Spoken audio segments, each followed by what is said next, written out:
Hey, what's going on? I hope everybody's having a great afternoon. It is cold here in New York City, so I'm hanging in a staircase making my video, a stairwell. I went to a great event last night called An Evening with Advertising Heretics, and I shared on Twitter earlier that it was the best event that I've been to in 10 plus years. So people have been asking me why. I think because it was so honest, it was thoughtful speakers, it was not self-promotional in any way. It was talking about real problems, and not just the problems that are very commonly discussed, like the dominance of Facebook and Google and the rise of Amazon, and ad fraud and lack of transparency in our industry, and the problems with the holding companies. We talked about the real, almost more obvious basic issues that do tie to them. Things like we have this incredible technology in our hands and the capacity to tell incredible stories and put them in front of more people in more interesting, thoughtful ways, and we expend all our energy just thinking about targeting and finding efficiency through media distribution and overthinking the idea of one-to-one marketing or one-to-one spend. The overall vibe was incredibly positive, though. Everyone there felt like there was huge opportunities for the future, and that was exciting as well and inspiring. Three of the things that really resonated with me, and three of the speakers. So one, Bob Hoffman, also known as the Ag Contrarian, he essentially was just talking about baby boomers and how baby boomers are an incredibly under-tapped and underserved market. That when you look at spending power, when you look at time that people have, baby boomers are a huge and oft-forgotten demographic. A few reasons for that. One is that there aren't a lot of baby boomers working in advertising agencies, which obviously is a problem. Two is that, tied to that, because they're not in ad agencies, it tends to be younger people who know themselves, right? We also tend to fetishize youth.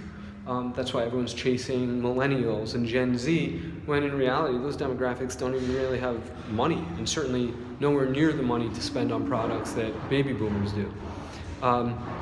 Second thought was from Rachel Mercer, who does strategy over at RGA. She was just talking about the need to teach people how to think, right? Teach people within agencies how to learn more so they can do better at their jobs. So, how to question, which I think she described as being a uniquely American problem. Understanding how the business actually runs within their agencies, how their client businesses actually run, thinking about what success is and then how you measure that, and not just in the standard sort of KPIs that everyone always talks about, the key performance indicators. To that, she talked about eliminating jargon, and not for the reason that I was saying yesterday, which is that you confuse people, but actually because people confuse themselves and don't even know what it is that they're talking about anymore. Reminding people to get out of their bubbles, geographical, social. That's something that resonated with me when I was at VaynerMedia. We opened up an office in Chattanooga, Tennessee for precisely that reason. And then storytelling, or story selling, as she described it, right? Obviously, internally, if you can't sell in ideas or thoughts or creative or whatever it is, because you don't know how to sell, right? You don't know how to convince people that your idea is great or that your insight is the most meaningful one that's going to lead to X. I like that. I like story selling. I'm probably going to start incorporating that into my lingo as well.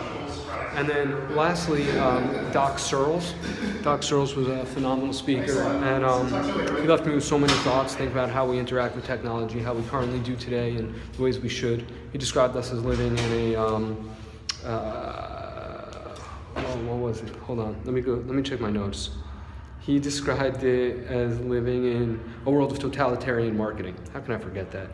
But really, the key thing from Doc, and he was amazing, for me was go back to sponsoring media that deserves it, right? So obviously advertising supports media. So this is important on two levels. One, in a world of fake news, in a world of just crap online, whether that's coming from publishers or influencers or whatever it might be, there's a lot of garbage out there. A lot of that garbage is supported via advertising, and specifically via programmatic advertising.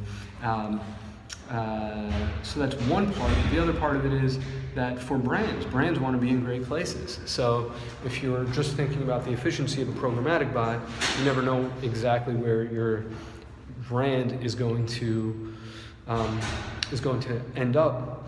And taking that a step further, I think if you want to be thoughtful about where your brand ends up, not just for brand safety reasons, but because there are specific audiences and specific communities who spend time on specific sites and specific places online that should be more valuable to your brand than others. And if you can go and you can speak to those people, not just in the place and in the format of where they're spending time, but also taking into account the reasons that they're there and the context and the nuance of that given audience and community, then it's going to be more effective.